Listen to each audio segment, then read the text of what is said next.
저는 사실 4.15 총선 이후에 너무나 명백한 이건 뭐 빼박이네. 나는 그 부정선거에 대한 확신과 증거를 보고 제 와이프한테 이렇게 얘기를 했습니다. 맨날 그거 들여다보고 뭐 찾고 다니니까 걱정이 됐는데 제가 이렇게 이 100일 안에 끝난다.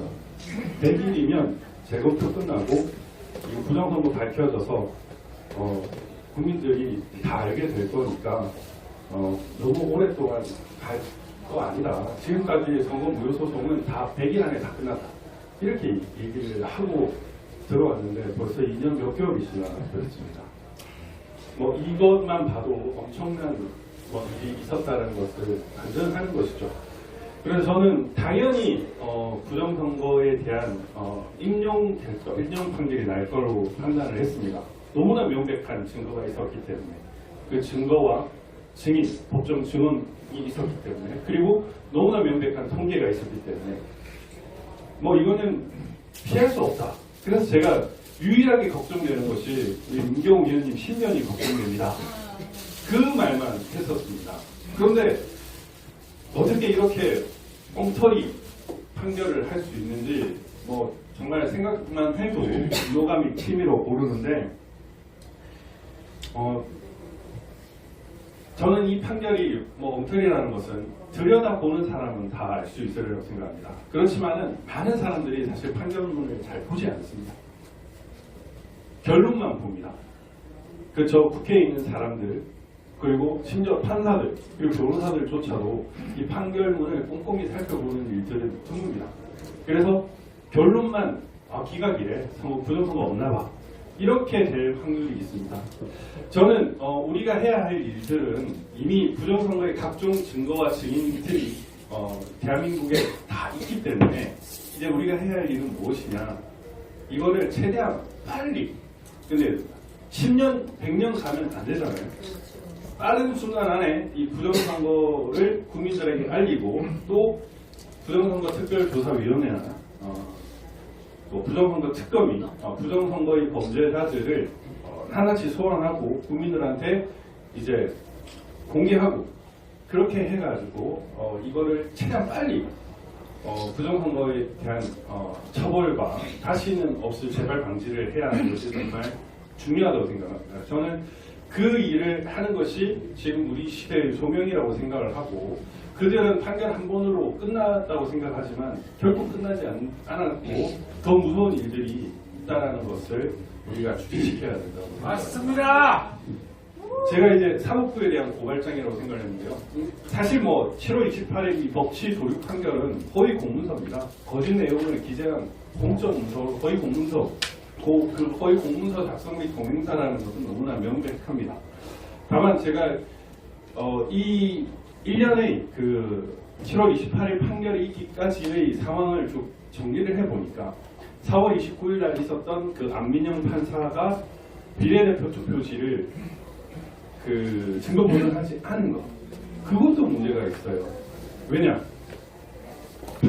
결정문에는 증거 보존 결정문에는 비례대표 투표지와 지역구 투표지가 함께 기재되어 있고 당시 안민영 판사가 그걸 같이 가야 된다고 얘기를 했는데 인천선관위 사무장이 안 된다 이렇게 해가지고 못 가져갔습니다. 그러면 안민영 판사는 사실 징유이죠. 근데 그가 왜 못 가져갔을까요? 나름 판사인데 그 사람한테 연락한 누군가가 있지 않았겠습니까?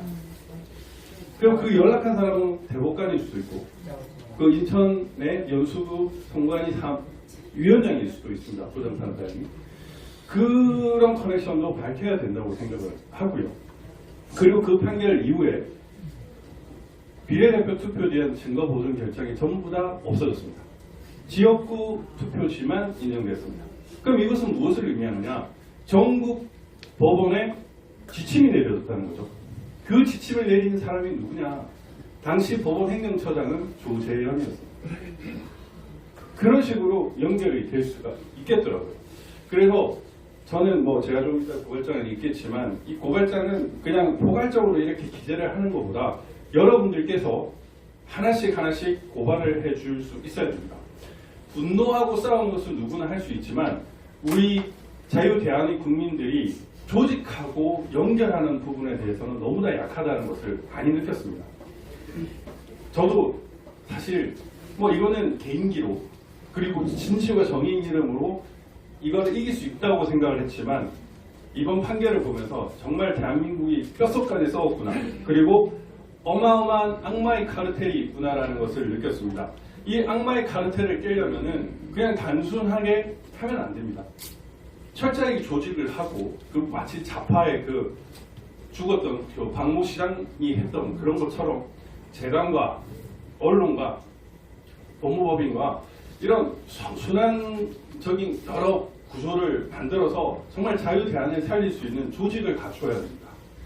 개개인들이 나라를 사랑하는 마음은 너무나 잘 알겠는데 이 악마의 카르텔을 계속 1대1로 부딪히다 보니까 너무나 많은 희생들이 따르는 것 같고 실망감도 따르는 것 같습니다.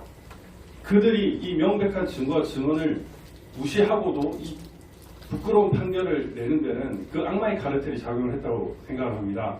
우리는 이 악마의 카르텔을 부숴버려야 된다고 생각합니다. 이 역시 우리의 시대의 소명이라고 생각합니다. 예, 제가 사법부에 대한 고발장을 좀 낭독을 하도록 하겠습니다. 이번 낭독을 하면서 저희가 이제 우리 도태호 변호사님과 저 그리고 권호영 변호사님, 민용희 변호사님 등이 자유변호사협회를 만들었습니다. 예, 아직 발족식은 하지 않았는데요. 예, 아무래도 부정선거를 싸울 수 있는 그런 변호사 모임을 만들어야 된다는 생각을 했고, 사실 거기에 대한 것이 필요하다는 생각에서 이번에 조직을 하였습니다.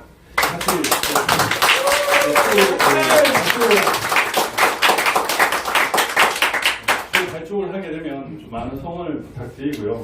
사실 좀 이 현대전에서는 사실 변호사들이 싸움의 용병 역할을 하는 겁니다. 일종의 군인 역할인데 군인 수가 점점 줄어들고 있습니다.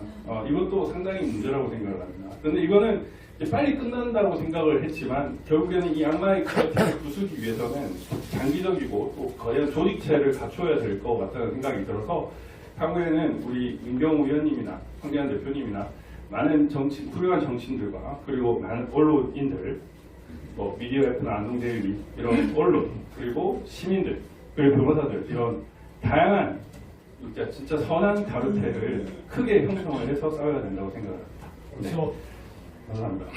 예, 자유변호사협회의 대한민국 변호사들은 대한민국 주권을 유리한 4.15 부정선거의 각종 증거와 증언을 눈과 귀로 서면으로 보았으면서도, 그리고 이른바 육감으로도 투표, 개표, 재검표 등 선거의 전 과정이 부정선거였음을 뼛속까지 느꼈으면서도 이를 낱낱이 밝히지 않고 오히려 4.15 부정선거 범죄자들과 결탁하여 대한민국 주권을 한 번 더 짓밟은 자유 대한민국을 부정선거 범죄자들에게 팔아먹을 사법부를 고발합니다.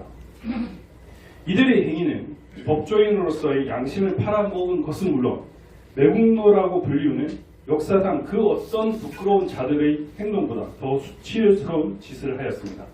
이들의 행위는 자자소손 비난받아 마땅하며 평생을 속죄하며 지내도 부족할 것입니다. 정상적인 사람이라면 스스로의 행동에 부끄러워 낯도 못 들고 다닐 정도인데 아직도 뻔뻔스럽게 대한민국 대법원에 출퇴근하고 있다는 사실에 분노를 금치 않을 수 없습니다.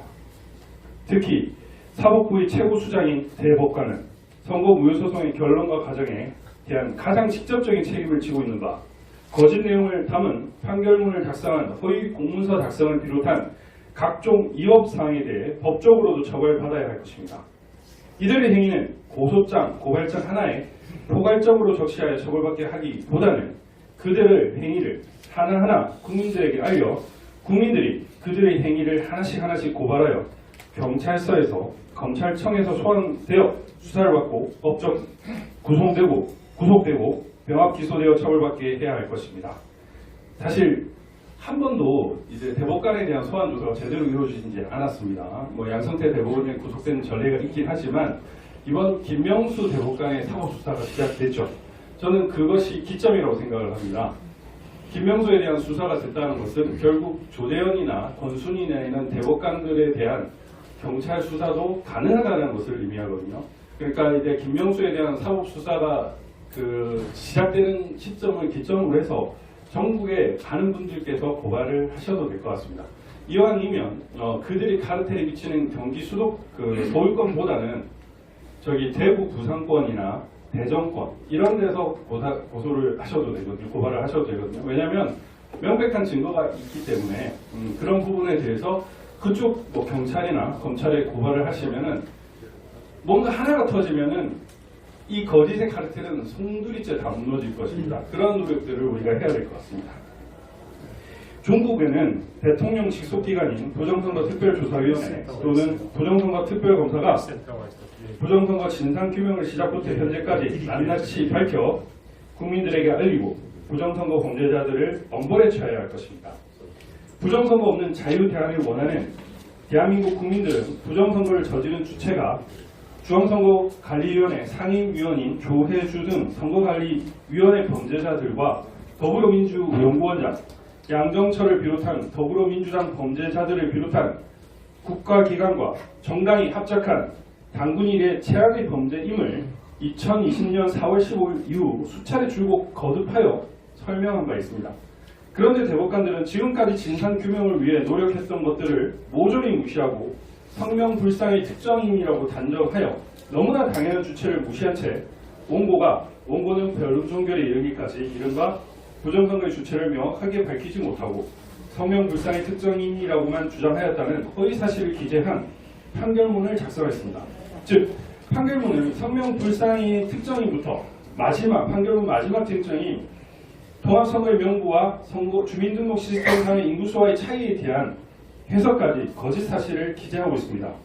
피고발인 대법관들은 원고가 주장하는 2020년 3월 31일 기준 주민등록 시스템상 고령자 숫자에는 피고의 주장처럼 선거의 명부 작성일을 기준으로 주민등록 사항이 정리되지 않았거나 선거의 명부에 등재되는 거주불명 등록자가 포함되지 않았을 가능성을 배제할 수 없고 그 밖의 여러 원인으로 일부 주민등록 시스템상의 인구수와 선거인 명부상의 선거인의 숫자가 달라질 가능성 역시 배제하기 어렵다라는 선거관리위원회에 면죄부를 주는 논리를 펼쳤습니다. 그렇다면 마땅히 그에 대한 성명을 추가적으로 요구를 해서 그 진실을 밝혀야 될 것입니다. 이는 허위공모서 작성이면서 동시에 명백한 직무유기입니다. 형사소송법 제234조 2항은 공무원은 그 직무를 행함에 있어 범죄가 있다고 사료하는 때에는 고발해야 한다고 규정하고 있습니다.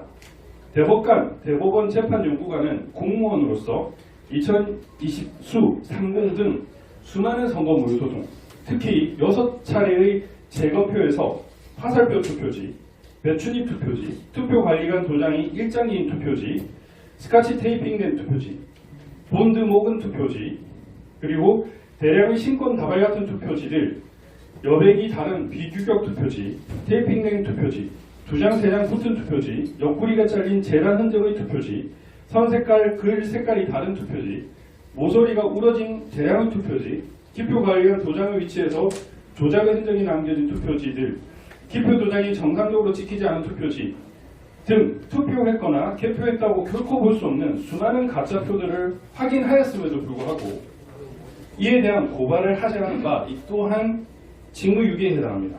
심지어 대법원 재판연구관이나 되는 자들이 고발은커녕 선거 무효소송을 통하여 적극적인 성명을 통해 대한민국에 발생한 엄청난 범죄를 밝힐 생각조차 하지 않고 오히려 덮으려고만 한다는데 분노를 멈출 수가 없습니다.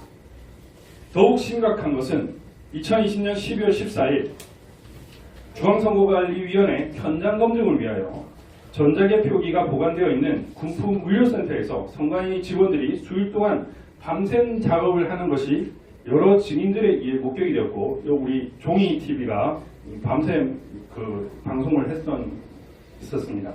이에 대해 소송대리인 저는 같은 날 군품 물류센터의 3층, 4층 등 CCTV와 출입 기록에 대한 증거 보존을 신속하게 촉구하는 서면을 제출했습니다. 증거 보존 신청을 했습니다. 2020년 12월 14일. 그리고 2020년 12월 29일에 한 번 더 이거 빨리 보존하게 해달라. CCTV 없앤다. 이렇게 촉구를 했지만 아무런 대응도 하지 않고 2년이 지난 2022년 7월 28일에 그냥 기각 결정만 이유 없음으로 기각한다라는 결정을 내렸습니다. 대법관들은 이는 명백한 징후입니다.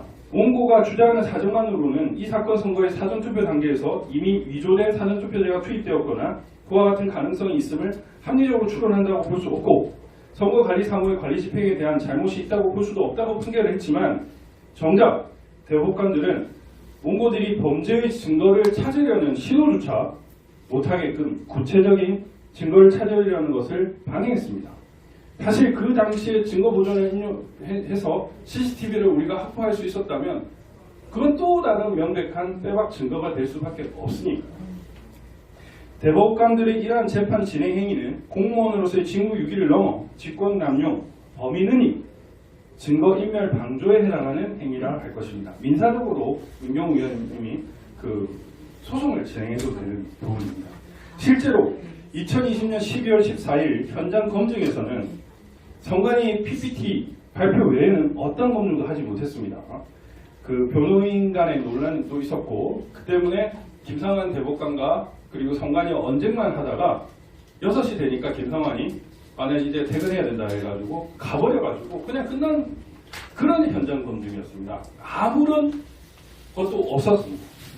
심지어 그 군포물류센터에 가져온 그 전자개표기에다가 그걸 열어보고 싶었지만 그것도 열지 못했어요. 노트북에 진짜 그게 와이파이가 있는지 없는지 그거를 살펴보고 싶었지만 그것조차도 하지 않았던 그냥 중앙선거관리위원회 그 대회의실에서 그 원고 피고 앉아서 피고 PT 한번 듣고 논쟁이 있었던 그거 말고는 없었습니다. 그 당시 주심 대법관이 김상환이었습니다. 전자개표기 노트북은 물론 서버 등은 하나도 확인하지 못했습니다.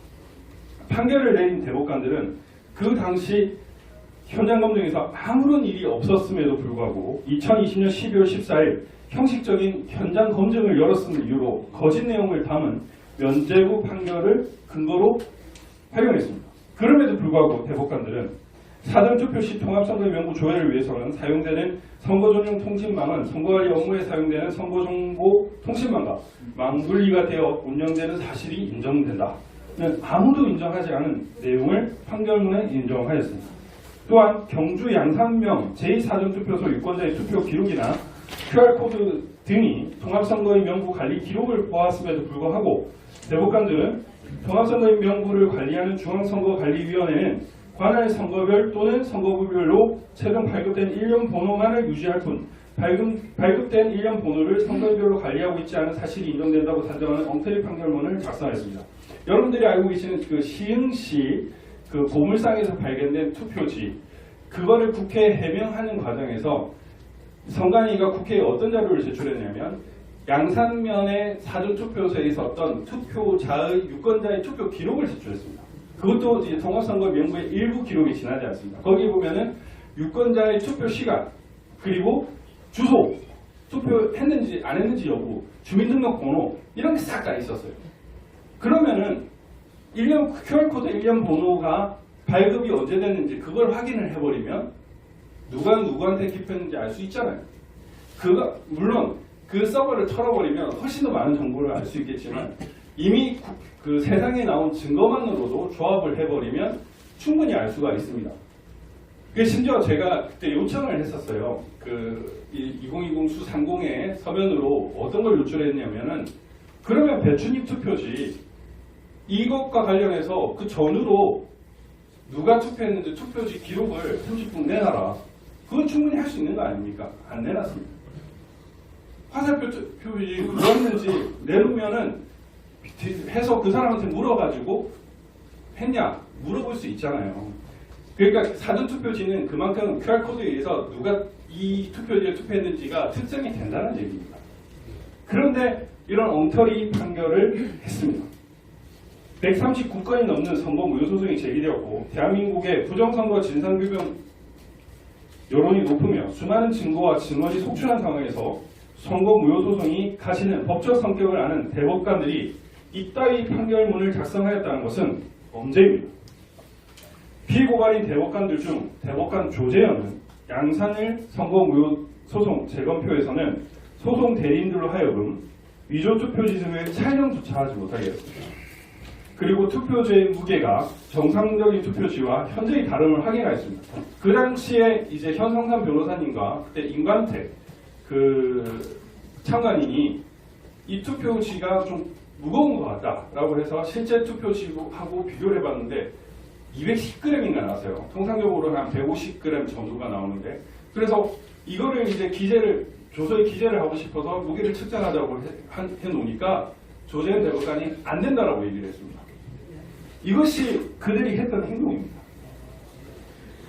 영등포월 선거 무효 소송에서는 소송 대리인이 저에게 재검표에서 찍은 사진을 국민들에게 알리면 안 된다라는 각서를 쓰게 했습니다. 이러한 행위들은 모두 직권남용 권리 행사에 해당합니다. 대법관 조재현의 이 각서를 쓰게 만드는 행태는 다른 대법관들에게 이어져 오산, 파주 등에서도 이어졌습니다. 대법관 조재현은 2009년 1월부터 2021년 5월까지 법원 행정처 처장을 하였습니다. 법원 행정처장은 139건의 선거 무효 소송이 제기된 2020년 4월 말경부터 1년간 선거 무효 소송이 제기되었음에도 불구하고 단 한 건의 변론 기일이 열리지 않게끔 재판 진행의 책임을 가장 직접적으로 지는 사람입니다.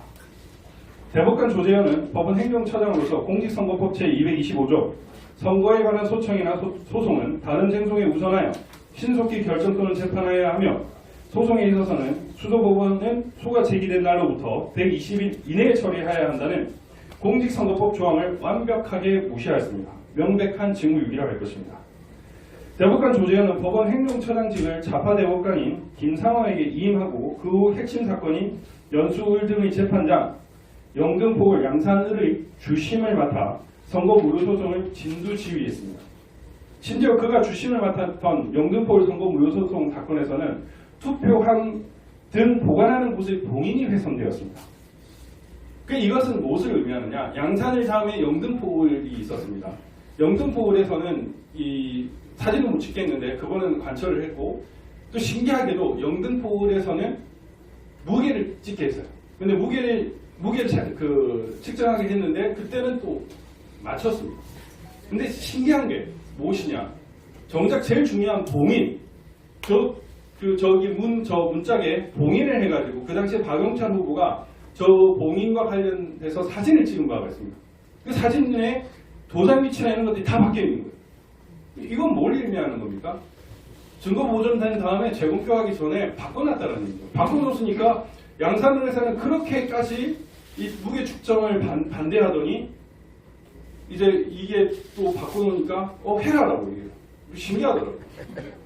왜 그때는 되고 지금은 안 되냐? 바꿔놨으니까 무게까지 측정할 줄은 몰랐는데 무게 측정해도 이제 되게끔 조치를 취했으니까 된다라는 거. 정말 화합니다.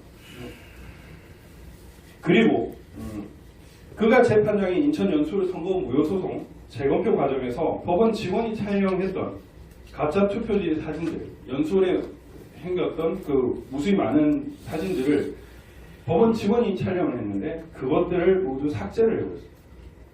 이러한 행동들은 부정선거의 실체적 진실을 찾는 것을 방해하는 범죄 또는 범죄에 주관하는 행위들입니다. 이 부분은 아마 권호영 변호사님 소개죄로 아마 고소를 하신 걸로 알고 있습니다.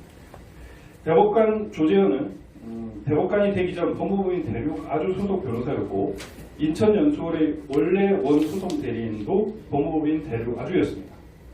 이후 한교안 전 국무총리 및 국민의힘 대통령 후보 경선 후보가 문제 제기를 하자 대륙 아주가 사임을 했지만 명백한 이해 충돌이며 변호사법 위반 여지도 있다 할 것입니다. 사법부의 이해할 수 없는 행태는 2020년 4월 29일 인천 연수을 증거 보존 절차로 거슬러 올라갑니다. 결정문에 기재된 증거 보존의 대상은 인천 연수의 비례대표 투표지와 지역구 투표지가 함께였습니다. 당시에는 비례대표 투표지의 증거 보존을 결사적으로 반대한 인천 연수구 성관이 사무국장의 행태만 문제를 삼았습니다.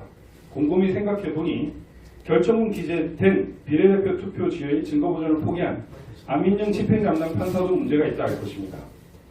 비례대표 투표지의 증거 보존을 포기한 행위는 직무유기에 해당한다 할 것입니다. 물론 담당 판사가 비례대표 투표지 집행을 포기한 이유는 또 다른 사법부 판사 또는 대법관의 압력 때문이었을 것입니다.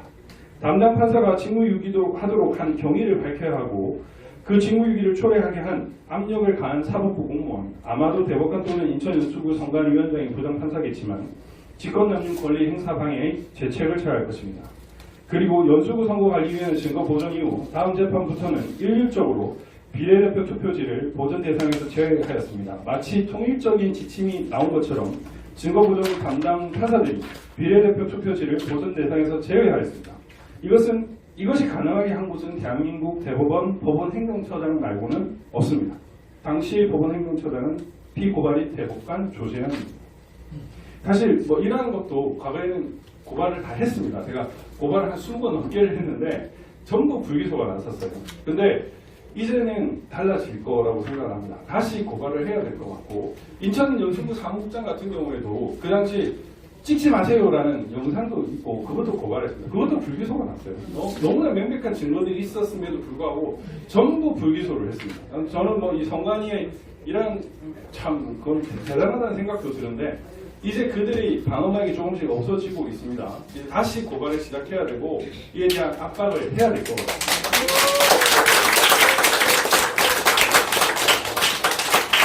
2022년 7월 28일 대법관들이 내린 선거 무효소송 기각 판결의 주된 이유는 범인인 부정선거를 일으킨 주체를 밝히지 못했다는 점, 그리고 위반된 사실이 일어난 일시 장소 행위의 실행 방법 등에 관한 구체적인 주장과 함께 이를 뒷받침하는 증거가 제출되지 못했다라는 점이었습니다. 그러나 이는 명백히 사실과 다릅니다. 부정선거를 저지른 주체는 더불어민주당 양정철과 선거관리위원회 조혜주 등입니다.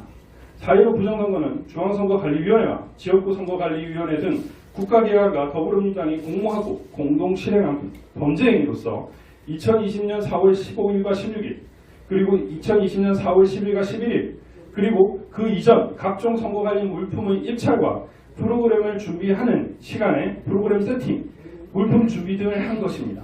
중국 우한 코로나에도 중국인의 입국을 막지 않은 것도 부정선거와 결부되어 있다 할 것입니다. 이 부분은 원고와 소송 대리인들이 주로 주장해왔던 사실이고, 이 부분 때문에 기각할 것이었다면 대법관들은 성명을 요구해서 심각한 범죄 행위임을 더 밝히도록 요구했어야 할 것입니다. 대법관들이 부정선거 범죄자 세력들과 결탁한 것이 아니라면 도저히 이해할 수 없는 재판 진행을 한 것입니다. 139건의 선거 무효소송 재판 진행을 6개월 내에 모두 처리해야 한다는 공직선거법 제225조에도 불구하고 1년이 넘는 기간 동안 단 한 건의 변론길도 열리지 않은 점, 수많은 가짜 투표지들을 무시하고 유효로 인정한 점, 명백한 증거와 증언에도 불구하고 기각 판결을 한 점, 판결문을 거짓 내용으로 기재한 점, 부정선거의 증거조사를 방해한 점 등은 대법관들이 심판이 아니라 부정선거의 또 다른 주체일 수 있다는 생각을 하게 합니다. 특히 권순일은 4.15 총선 당시 중앙선거관리위원장이었기 때문에 공범이 틀림이 없지만 다른 대법관의 행태 역시 방조범 이상의 주체가 아니면 이럴 수 있느냐 하는 의혹을 자아냅니다. 원고 소송 대리인들은 소송 과정에서 어마어마한 관외 사전 투표의 부정이 있었음을 주장을 했고, 그에 대한 각종 증거들을 제시하였으며 변론 준비기일 주심 대법관 김상환에게 설명도 했습니다. 심지어 2020년 10월 15일 우정사업본부 사실조회 신청을 통해 관외 사전 투표와 관련된 내용들을 요청을 하였습니다. 2020년 10월 15일 날 저희가 한 3페이지에 걸쳐 한 30개 넘는 사항에 대해서 우정사업본부에 사실조회 신청을 했습니다. 근데 판결이 나는 그날까지도, 2년이 지난 그날까지도 그와 관련된 어떠한 회신도 오지 않았습니다. 대법관들은 이러한 의심스러운 사정을 완전히 무시하고 부정선거 범죄자 세력들과 규합하여 부정선거를 무마하려 하였습니다. 숫자가 맞지 않은 관외 사전 투표, 선거일수, 투표수, 회송용 투표수가 발생하는 까닭이 그냥 다를 수 있다는 무논리의 선관위를 옹호만 하고, 원고가 제기한 증거에 대해서는 객관적인 증거로 보기 부족하다라고 하고 있습니다.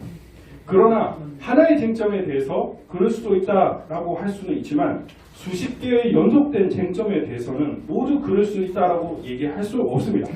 수많은 그럴 수도 있다라는 확률이 동시에 같이 일어날 확률은 현실 세계에서는 도저히 일어날 수 없기 때문입니다.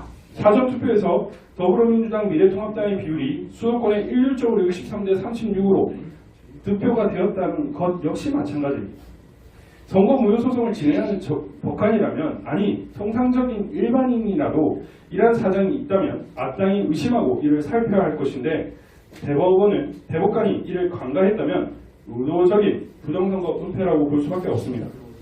더구나 대법관들은 각종 증거를 남겨가며 부정선거를 대규모로 할 이유와 실익이 충분히 설명이 되지 않는다고 하면서 범죄자들을 옹호하는 내용을 판결문에 기재하였습니다.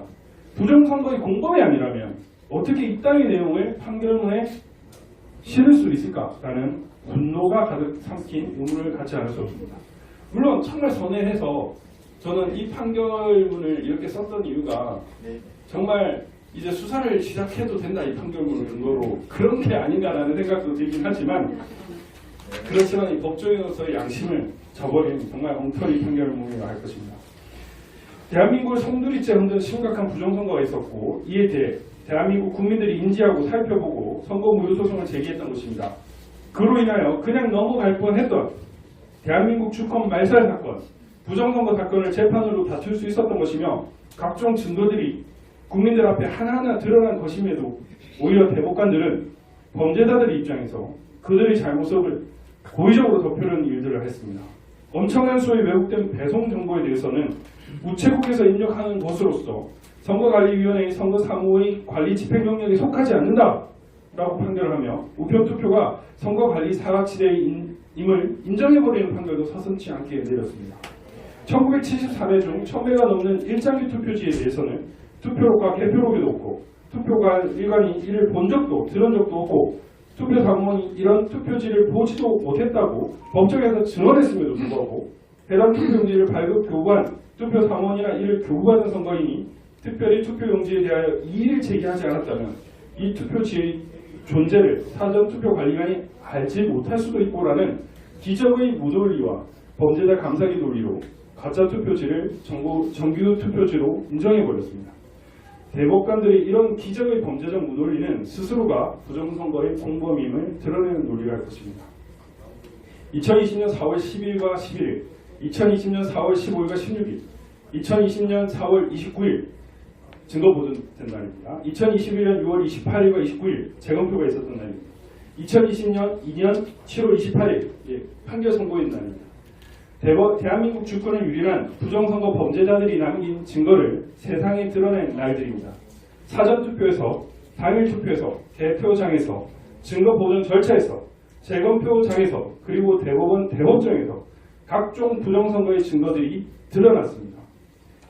자유변호사협회의 변호사들을 비롯한 대한민국의 국민들은, 적어도 대법관들은 법조인으로서 양심을 지키며 진실과 정의에 근거하여 대한민국을 유린한 부정선거를 밝혀주리라 기대한 바 있습니다. 그러나 대법관들은 그러한 양심을 저버리고 정의에 반하는 거짓 판결을 했습니다. 2022년 7월 28일 선거 무효소송 기각 판결은 거짓 사실을 기재한 허위 공문서로서 대한민국 법치를 도륙한 판결이라고 할 것입니다.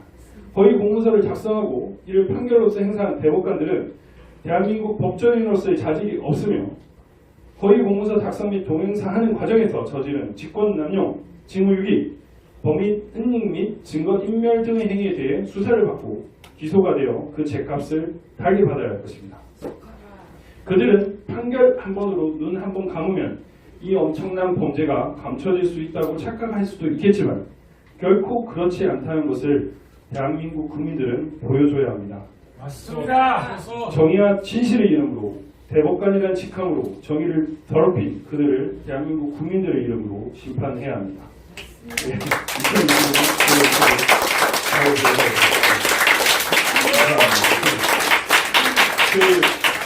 제가 오늘 올 때 이제 지난주에는 제가 감사원장을 통해서 그 공문을 보냈거든요. 감사원에. 근데 혹시 또 공문이 전달되는 과정에서 시간이 소요될까봐 또 감사원 그쪽에도 보냈습니다. 뭐 운전 지원과장이나 이런 쪽을 해서 빨리 지금 감사 착수하는 사람들한테 전달될 수 있도록 정식적으로 보냈습니다.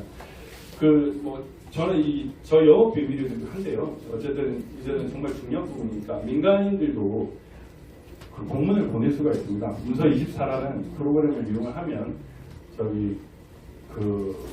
공식적으로 국가기관에 청구를 할 수가 있거든요. 요청을 할 수 있고, 그렇지 뭐 여러분들이 신문고 작성하듯이 그렇게도 할 수 있으니까 진짜 부정선거에 대한 그 수사나 조사 여론이 정말 크다라는 것을 또 알 수 있게끔 분발해 주시면 감사하겠습니다.